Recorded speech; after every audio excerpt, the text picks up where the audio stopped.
Every story appears ordinary till you see the core side of it. And what you're looking for is a story behind the news. We bring it to you from Lagos, the commercial capital of Nigeria. Giving you all sides and political stories round the clock. Every detail from the start line to the final whistle. CoreTV News, expanding your view.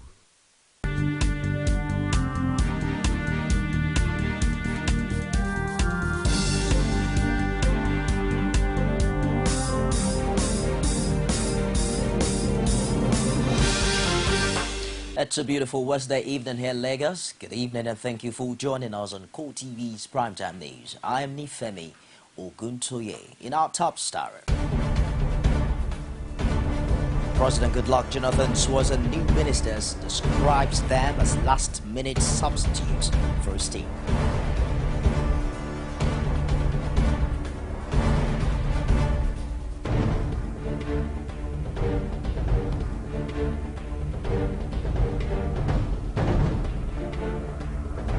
Also with this program, the People's Democratic Party Presidential Campaign Organization says the presidential candidate of the APC, Muhammadu Buhari, and its national leader, Bola Tinubu, are on a collision course.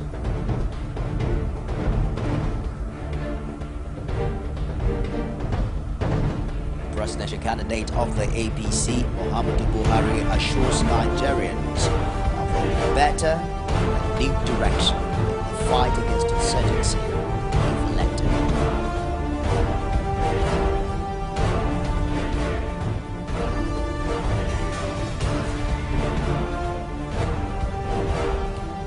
Outside Nigeria, 2 gunmen attack a museum near Tunisia's parliament, killed 19.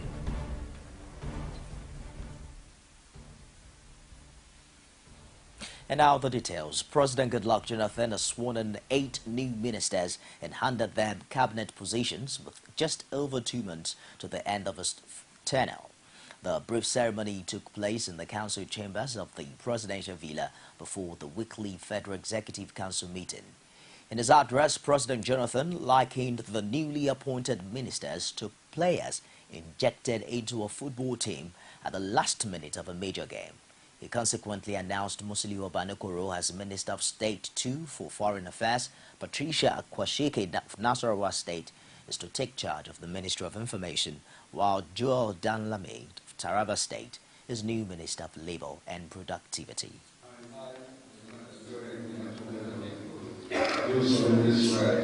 I will be faithful and bear true allegiance to the federal government of Nigeria, and I will preserve, protect, and defend the institutions of the federal government of Nigeria.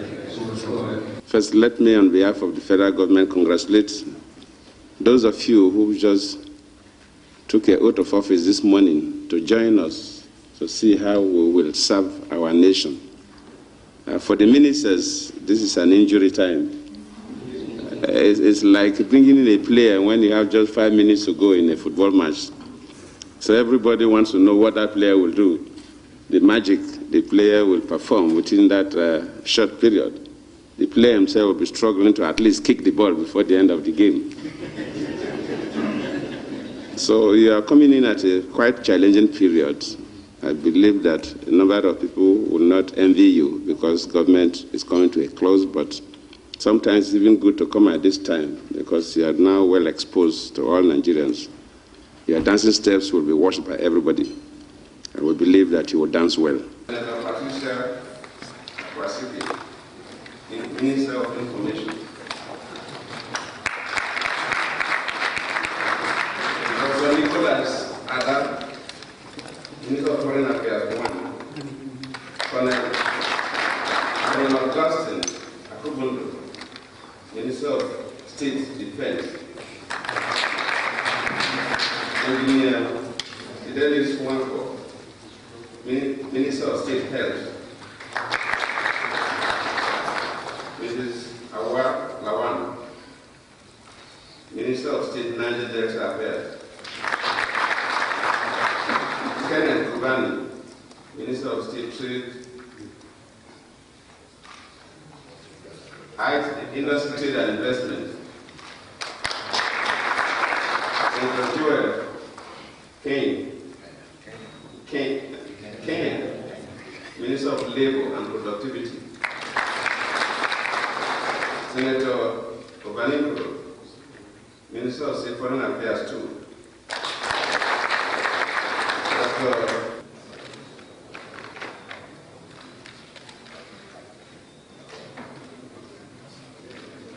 Meanwhile, the president has approved the appointment of Samuel Ogungbeson as acting executive chairman of the Federal Inland Revenue Service. Presidential spokesman Ruben Abati says the appointment is with immediate effect.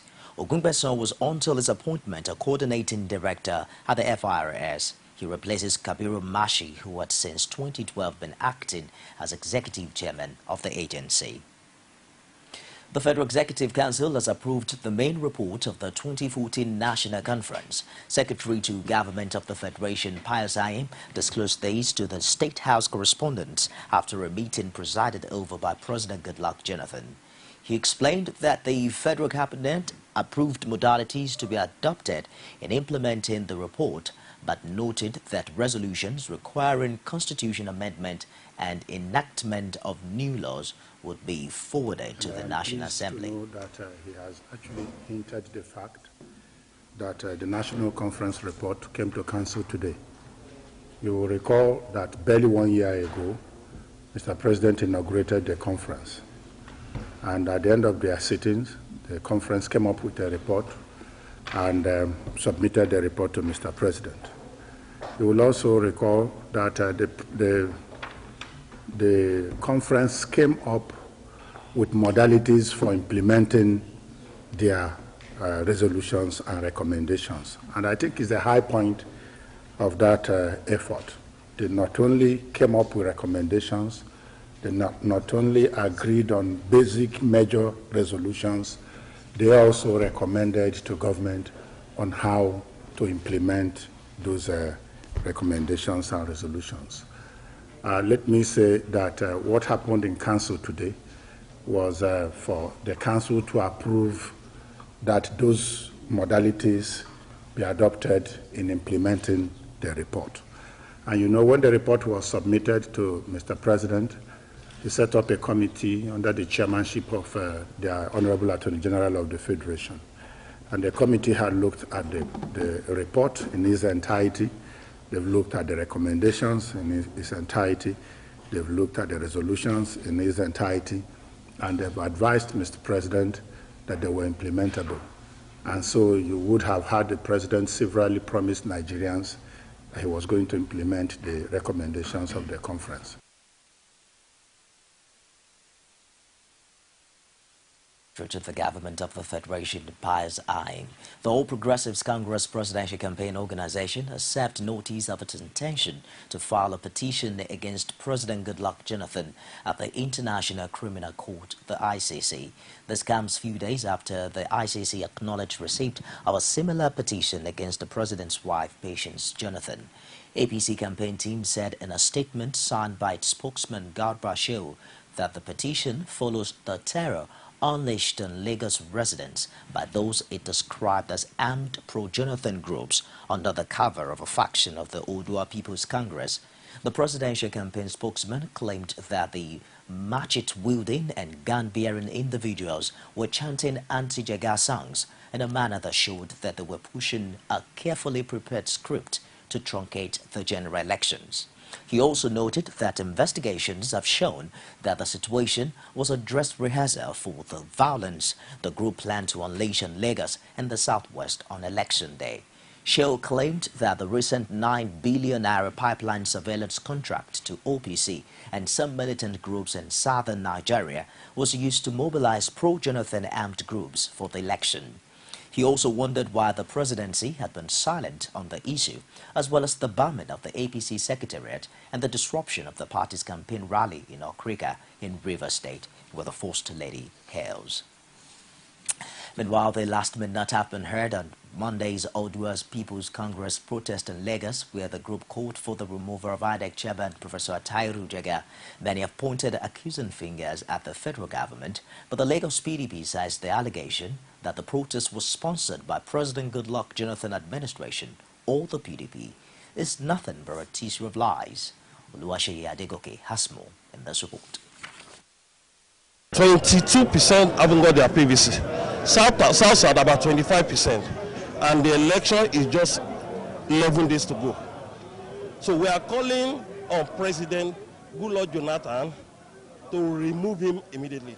The Monday protest, which was calling for the removal of the INEC chairman, Atahiru Jega, paralyzed business activities for hours and led to a traffic gridlock on the Ikorodu road that lasted several hours. According to reports, it later turned violent with vandalization of some political parties' properties, allegedly with protection by armed policemen and soldiers. The All Progressives Congress in Lagos expectedly raised alarm on the issue.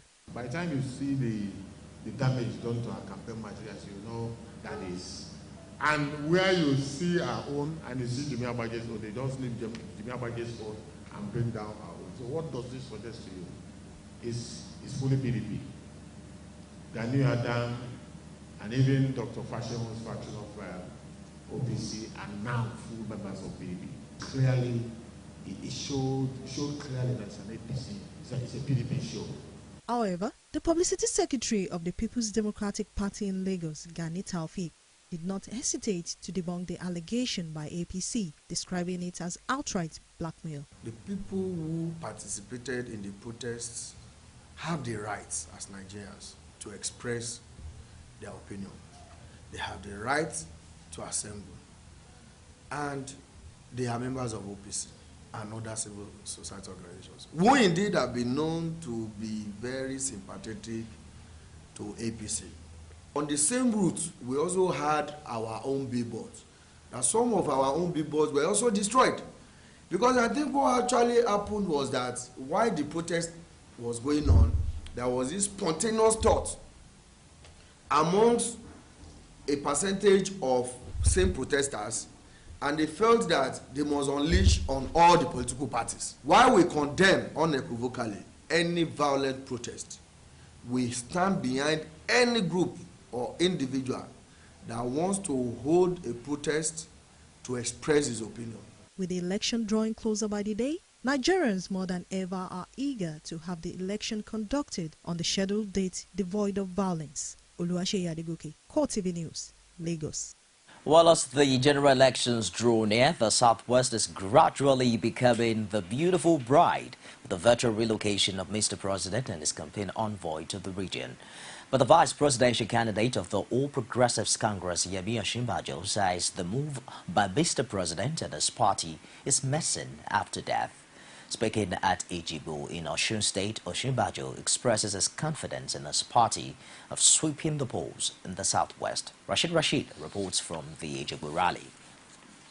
Ejibo town has been a politically active town in the history of Osun, and Osinbajo navigating his way through the town was not an easy task. Apart from being a stronghold of the All Progressives Congress, Ejibo is also the hometown of the mother of the APC vice presidential candidate in a seeming homecoming campaign where Osinbajo was welcomed by traditional rulers. Addressing the gathering, Osinbajo harped on the need to effect a change for Nigeria to move forward. He said shifting the presidential villa to Lagos or distributing dollars will not help the PDP win the general elections. It really doesn't matter to me what President Goodluck Jonathan is doing now, or whether or not he's giving out dollars.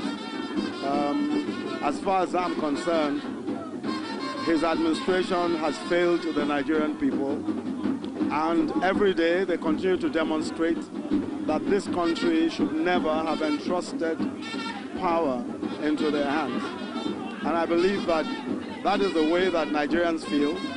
Nigerians are ready for change, and come March 28th, 2015, we will see that change by the grace of God. He stressed further that a vote for APC is a vote for good governance, imploring the people to vote out PDP. Ejibo indigents see the visit of Osinbajo as an homecoming and a moral booster. The people of this town troop out in their thousands to welcome him back home. You can see we are ready to vote in for our son. We will remain the son of the soil in Ejibo as far as the Ejibo local government is concerned. The visit of Osinbajo is a moral booster to our people that we have indeed. If you just join us, it's CoreTV Primetime News. We'll take a break now and we'll be back with more. Don't go away. Election time don't come. Time to vote don't come. Your vote tonight your power. Oh. Make you use am well. Lagos State APC. Don't do better. Better road. Transport. Get better school. Hospital cell. Better economy. Plenty jobs. Security. The environment. For continuity in excellence in Lagos State. Vote for APC, APC, all progressives Congress, APC. Vote for APC, APC, APC, APC. Vote for Akinwumi Ambode for governor. Vote for the consolidator, Akinwumi Ambode, for governor of Lagos State. Vote APC. Thanks for joining us again. A quick reminder of our top stars. President Goodluck Jonathan chosen new ministers, describes them as last-minute substitutes for his team.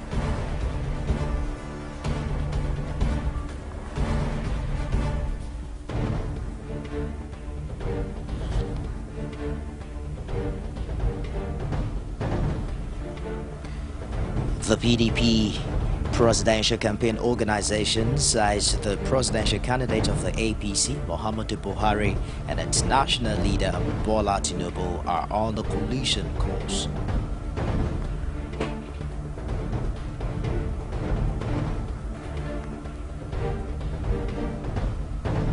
And the APC presidential candidate, Muhammadu Buhari, assures Nigerians of a new and better direction in the fight against insurgency if he is elected.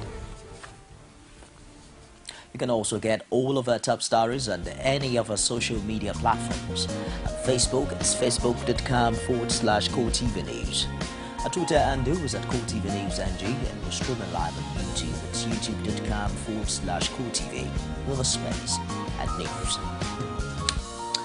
Accusations and counter-accusations have continued to trail the politically motivated violence recorded at Ilase-Ijesha in Osun East Senatorial District. The APC, however, says it will drag the alleged mastermind of the violence, a PDP candidate for Osun East Senatorial District, Francis Fadauson, to court over the violence. Those who spoke on behalf of the APC also urged the police to do the needful, but added that the ICC and every other agency hasn't seen the last resort. Well, we'll bring you details of that story subsequently. The People's Democratic Party says the presidential candidate of the All Progressives Congress, Muhammadu Buhari, and the party's national leader, Bola Tinubu, are on the collision course over threats by the former head of state to prosecute the former Lagos State governor for corruption. It claims that Buhari has already issued an ultimatum to Tinubu to forfeit up to 50% of his property and money if he wins the March 28 election. Spokesman for the PDP Campaign Council, Femi Fani-Kayode, said at the news conference in Abuja that the ultimatum Buhari is has said to be overwhelmed by the staggering allegations leaders and compelling evidence that has been documented and exposed in the last few weeks about Tinubu and his closest associates. Our sources have revealed that General Buhari has resolved that in the event of his winning the presidential elections, he will issue an ultimatum to Bola Tinubu. The ultimatum will be that either Tinubu would forfeit and give up 50% of the money, property, and illicit gains that he has fleeced and garnered from Lagos State over the last 16 years, or he would face the full wrath of the law and be prosecuted for corruption. It is clear from this that all is not well in the APC's camp, and that their de facto leader, Bola Tinubu, and their presidential candidate, Muhammadu Buhari, are on a collision course. These two people and their party simply cannot be trusted with the future of Nigeria. Vice President and Chieftain of the All Progressives Congress, Atiku Abubakar, has dissociated himself and denied that groups of politicians who announced a defection to the People's Democratic Party. He insisted in a brief statement issued by his media office in Abuja that he remains a committed APC member. Atiku Abubakar also claimed that the politicians who described themselves as his associates were not known to him. And as the April 11 governorship election approaches, the candidates have continued their quest to woo the electorate. The latest in the series of such efforts is the governorship debate put together by the Nigerian Institute of Public Relations. Patience Ajiboye, who was at the debate, filed in this report. Out of the about 14 candidates in Lagos, only 4 candidates were at the forum organized by the Lagos State chapter of the Nigerian Institute of Public Relations. Those considered to be the front-runners, Akinwumi Ambode of the All Progressives Congress and Jimmy Agbaje of the People's Democratic Party, were absent. But for those who were at the forum, like the Action Alliance candidate Ishola Aregbesola, they spoke on a variety of issues in Lagos. On taxes, Aregbesola says he has stopped paying taxes on his company, with a claim that tax rates in Lagos are too high. The other candidates like Bolaji Ogunsheye of Alliance for Democracy outlined their plans for a greater and better Lagos if elected.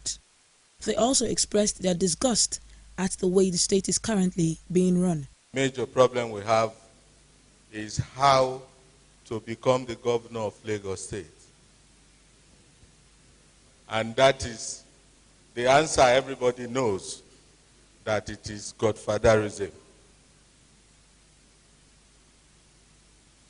If, by the grace of God and the support of every one of you, if we have a governor that is coming by the votes of the people, the genuine votes of the masses, who is able to determine to work by the principle and ideals he has within him and not being teleguided, I think we are going to achieve a lot. Infrastructure development in Lagos, very key, but I must say something. I believe first in building the human asset, the human infrastructure, human institution, the institutions of the mind and infrastructures of the mind. Because it is this that help to drive the economy, that help to bring, to enhance the well-being of the people. A COA party government in Lagos State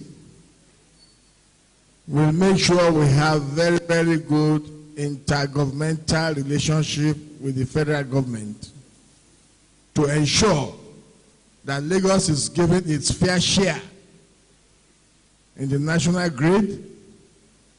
And again,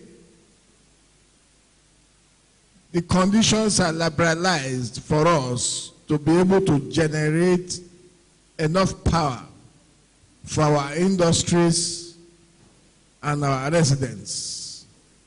Our position, of course, has been complemented by a court ruling yesterday that there should be no restriction on the so-called Environmental Sanitation Day. It is an act of irresponsibility. It is the government's responsibility to clean the environment in a mechanized form. At night, that's what is happening in New York.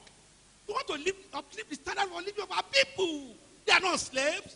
They take a lot of money from this market women, and they force them to do environmental sanitation. Chairman of the Lagos State chapter of NIPR, Joseph Okoma, says the forum is to enlighten the electorate to make a right choice. We want people to make informed choices amongst the 14 political candidates that are available in Lagos State, and by so doing, we will not mortgage our future and be sure that we have some knowledge of these political candidates, and especially to know what they have in stock for Lagosians and even Nigerians. While candidates continue their quest for votes, April 11 will tell who the cap truly fits. Patience Ajiboye, CoreTV News, Lagos. A federal high court in Abuja has declared Gambo Lawan as duly elected governorship candidate of the People's Democratic Party in Borno State.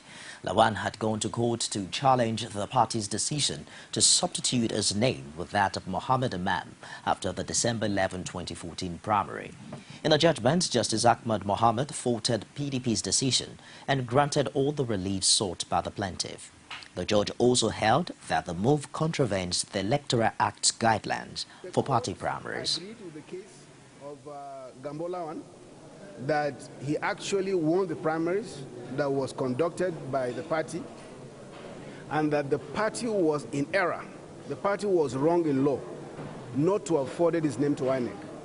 And in consequence of the proof of his case, the court has now ordered that his name be forwarded to INEC and the INEC recognize him as the candidate of the PDP for the 2015 governorship elections in Borno State. We thank God that at least judiciary is the last hope of the common man.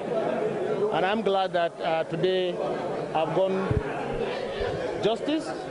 So I am now still the candidate and will be the candidate of PDP for 2015 Borno State governorship election.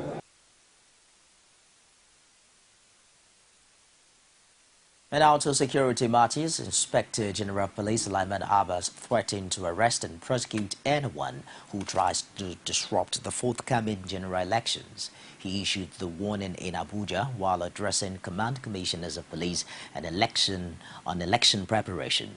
Abba also reaffirmed the police readiness to ensure adequate security before, during, and after the election.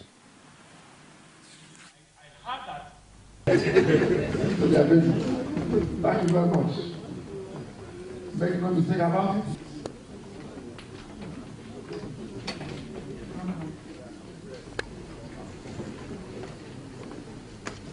Anyone who tries or attempts to disrupt the national elections will be arrested and will be prosecuted.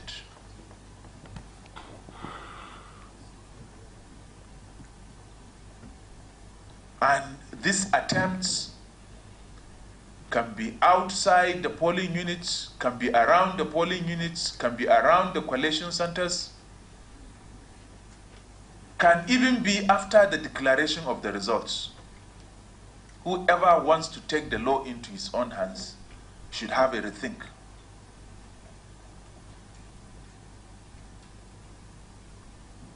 And the law enforcement and the security agencies are together in this regard.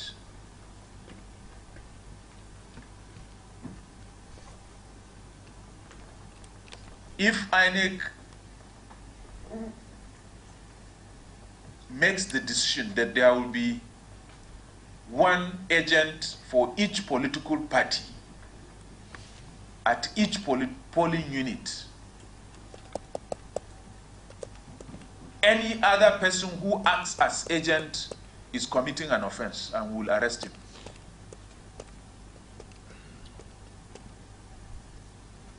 Because it is very clear under Section 129. If you cannot behave yourself well at a polling unit, which is a radius of 30 meters, if you cannot behave yourself well, then you should better leave.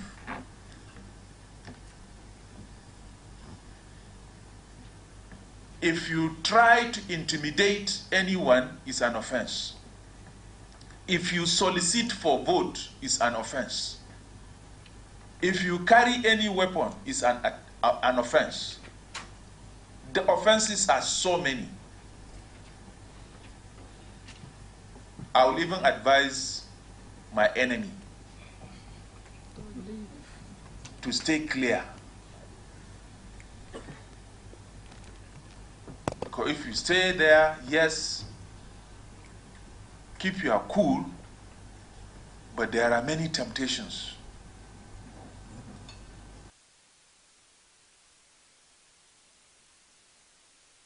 Inspector General of Police there, Sulaiman Abba. The United Nations says it's working now to deliver appalling assistance to Nigeria to the tune of $60 million. This is part of support for the successful conduct of the 2015 general elections, which the UN insists all actors have agreed to play by the rules.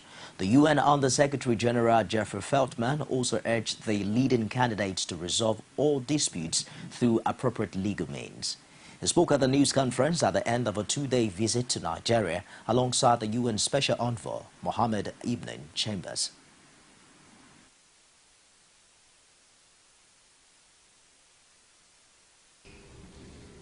Our assistance is designed to support Nigerian officials, Nigerian institutions. These are Nigerian elections where Nigerian voters will be expressing their views through the ballot box, and we are simply a supportive actor to try to help make these as credible and transparent as possible. But we are deeply involved at the request of Nigerian officials. And our expectation is that, especially when the results are announced, Nigerians will see that these elections were better conducted than the 2011 elections, and that all will accept the free will of the Nigerian people as expressed through their vote.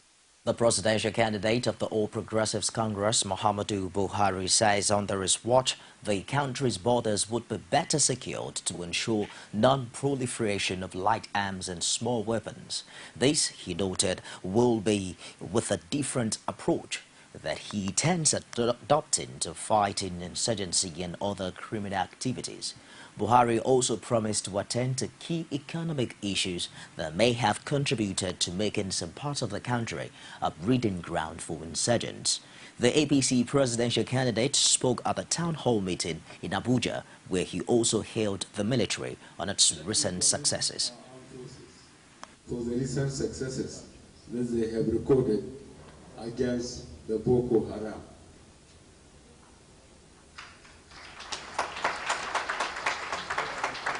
However, experience has shown that even as we step up military actions against these terrorists, we must also begin to explore other approaches to bring a total and final end to insurgency in our country.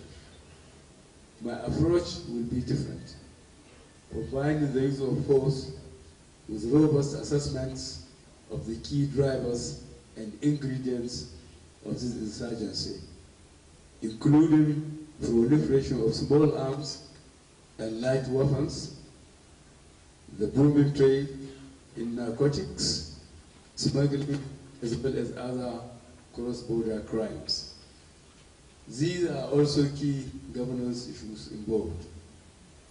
We must rebuild and strengthen our custom and immigration to make them more efficient in policing our borders, which are currently so porous, thereby allowing criminal gangs and terrorists to bring weapons into our country at will, either for the purpose of terrorism or for other criminal activities.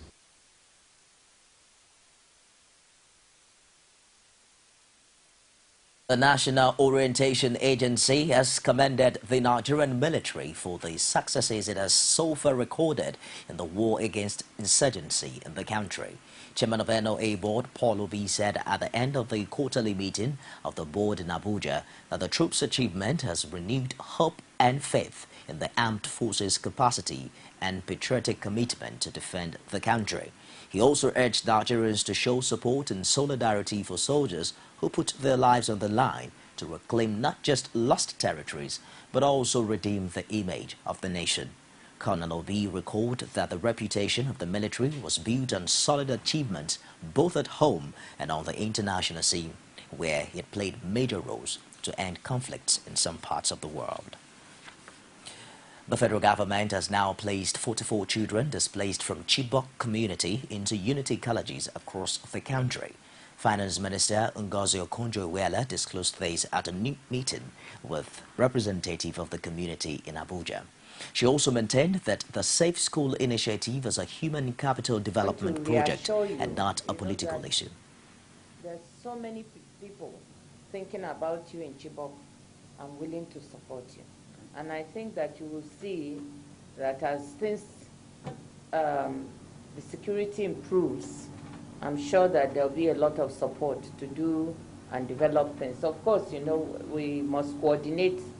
Those who are also willing to come and help Chibok should do so under sort of a guideline of what the community wants and what the government also is willing to support. I'd like to reiterate to you that there's a presidential initiative for the Northeast called PINE, which is under the Office of the National Security Advisor. And they have longer-term plans. These things you're talking about, roads and water and so on, under that initiative, that's the intention of that initiative, to try and strengthen the northeast of the country and try and lay down the infrastructure that is not there. And it's a presidential initiative directly from the president through the Office of the National Security Advisor. So some of these things that you're asking for will come through that initiative. We need the reconstruction of this port very much.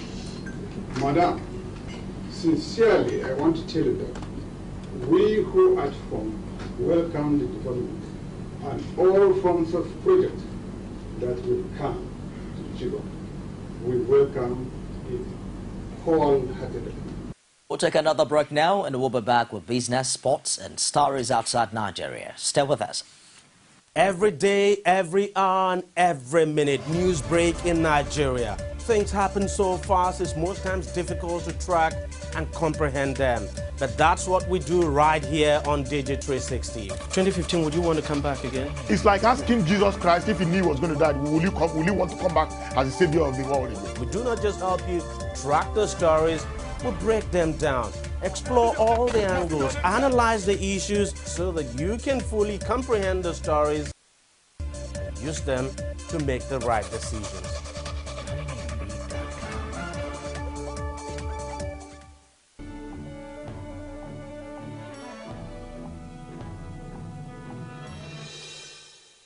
On business tonight, Nigeria's inflation continues to rise amidst fourth straight months in February to 8.4% as Naira continues to weigh on cost of imported goods. The National Bureau of Statistics reported on Tuesday that in February, Consumer Price Index, which measures inflation, rose by 8.4% year-on-year. The faster pace in the headline index was seen in both the food and core sub-indices. The imported food sub-index increased by 8.8%, highest increase recorded since February 2013.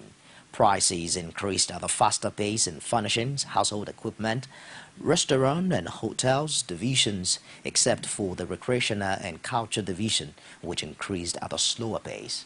The highest increases were recorded in appliances, foods, and lubricants, amongst others. And as part of economic measures established to ensure effective operations of the automotive policy of the federal government to encourage the enabling environment for auto plants for the production of various brands of vehicle, the federal government of Nigeria says the plan is on track now as 10 new auto plant shops would soon be opened. Speaking at the working visit made to Coleman Wires and Cables Factory along Shagamu, Ogun State, Minister of Industry, Trade and Investment Olusegun Aganga disclosed that 10 new automobile assemblers had perfected plans to open plants in the country, in addition to the already located auto plants including Nissan, Peugeot, Hyundai, Volkswagen and Innocent Motors. The Naira depreciated marginally by minus 0.1% against the greenback to peg the meat price at 199 Naira 15 kobo, bringing its performance in the year to minus 7.33%. Nigerian Interbank offers rates advanced marginally by 0.21%, with the call money advancing by 0.29%. Meanwhile, the CBN today auctioned 167.20 billion Naira worth of trade treasury bill at the primary market auction, comprising of the 91,182 and 364 days instruments. At the secondary market, yields paired by an average of 0.05% with a 6, 9 and 12 months tenors, enjoying the most of the bullish sentiments. Average yields in the bond market advanced by 0.33% across all tenors. Well, let's now join Sabena Izoko for report today's stock market. Stay with us. CoreTV News Stock Market Report. Hello there and welcome to the Stock Market Report segment with me, Sabena Izuku. Equity transaction on the floor of the Nigerian Stock Exchange ended on a negative note today as it depreciates further by 0.40% to close at 29,434.46 basis points. The market capitalization decreased in the same manner to close at 9.82 trillion naira. In all, a total volume of 188.3 million units of shares, valued at 1.6 billion naira, were exchanged in 3,043 deals. Meanwhile, Dangote Cement topped the guidance chart to close at 152 naira 80 kobo, with 2 naira 80 kobo price difference, followed by Rwanda Oil, United Bank for Africa, Airline Service Logistics, and Custom West African PLC. On the flip side, Nestle topped the losers chart, followed by 40 Oil, Julius Berger, Presco, and Unilever. Meanwhile, UBA Capital topped the highest trades, followed by Guaranty Trust Bank, United Bank for Africa, First City Monument Bank, and Diamond Bank. Just before we wrap up the stock market report, here's the currency trade for today.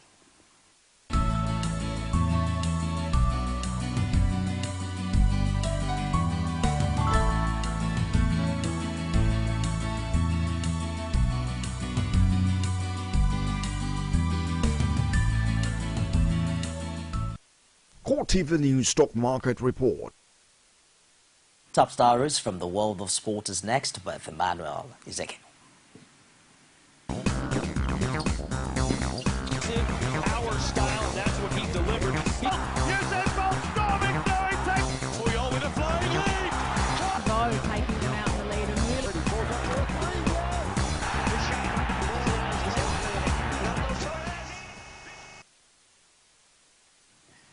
Welcome to the exciting world of sports. We start with cheery news as the Flying Eagles have qualified for the final of the 2015 Orange Africa Under-20 Championship with a 2-0 defeat of arch rivals the Black Satellites in the semi-finals at the Stade Leopold Sédar Senghor on Wednesday evening.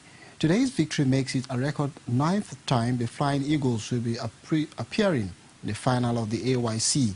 Nigeria Under-20 team will make it a record. Nigeria Under-20 team, the Flying Eagles battled the Black Satellites of Ghana for a place in the final of the AYC in Dakar. Ghana fell 1-0 to Mali in the first Group A match on Sunday to set the stage for a renewal of the rivalry between the two West African nations.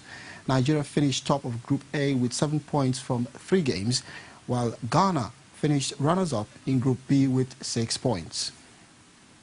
And finally, in boxing, Hall of Fame trainer Freddie Roach, who is also currently training boxing sensation Manny Pacquiao, is so confident his man will beat Floyd Mayweather, and he has already named May the 1st May Day. Roach finally let Pacquiao lose on 2 sparring partners at his Wildcat gym on Tuesday, as the latter stepped up his training just to over 6 weeks to go into boxing's biggest fight in years. Meanwhile, according to former WBO cruiserweight champion Johnny Nelson, Floyd Mayweather is leaving no stone unturned to achieve his dream.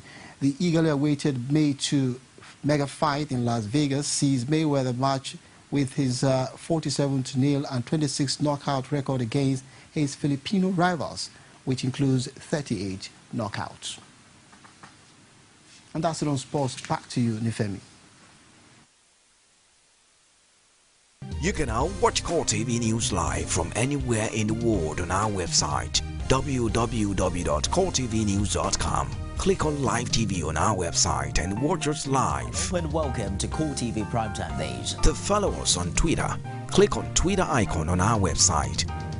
On Facebook, click on the Facebook and YouTube to see all our previous news production. You can also watch us live on YouTube. Click CoreTV, leave a space, then News. CoreTV News. a 24-hour news station. Now to other stories outside Nigeria. Tunisian officials have confirmed the death of at least 17 foreign tourists and two Tunisians after government targeted a museum in the Tunisian capital. Local Tunisian radio said British, Italian, French and Spanish nationals were among those taken hostage. The shooting happened at the Bado Museum, which is next to the Parliament building in central Tunis. At the time of the attack, deputies were discussing anti-terrorism legislation, and Parliament has now been evacuated. Interior Ministry spokesman Mohammed Aris said most tourists have been evacuated, but some are still believed to be inside, adding that security forces have entered the museum. Israel's Prime Minister Netanyahu Benjamin right-wing Likud party has won a surprise victory in its parliamentary election. Exit polls had forecast a dead heat, but with almost all votes counted, results give Likud a clear lead over its main rival, the central-left Zionist Union. The outcome gives Netanyahu a strong chance of forming a right-wing coalition government. The results now puts the incumbent on course to clinch a fourth term and become Israel's longest-serving prime minister. The latest tally gives Likud 29 seats in the 120-seat parliament, the Knesset with the Zionist Union on 24 seats. In a speech to his jubilant supporters in Tel Aviv after Tuesday's polls closed, Netanyahu says he had already spoken to the leaders of other right-of-center parties about forming a new government without delay. To end CoreTV Primetime News tonight, another look at the top stars.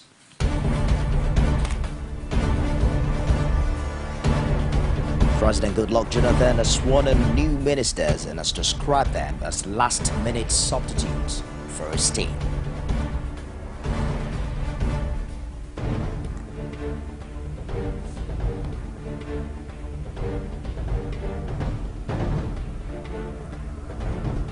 People's Democratic Party Presidential Campaign Organization has said the presidential candidate of the APC, Muhammadu Buhari, and its national leader, Bola Tinubu, are on a collision course.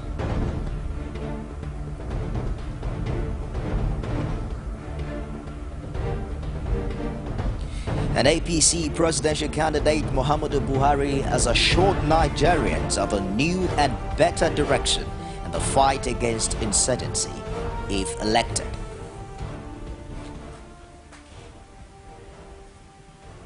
And that wraps it tonight on the news. Join the move for a violence-free election as we count down to the rescheduled March 28 and April 11 elections. I am Nifemi Oguntoye. Thanks for the back.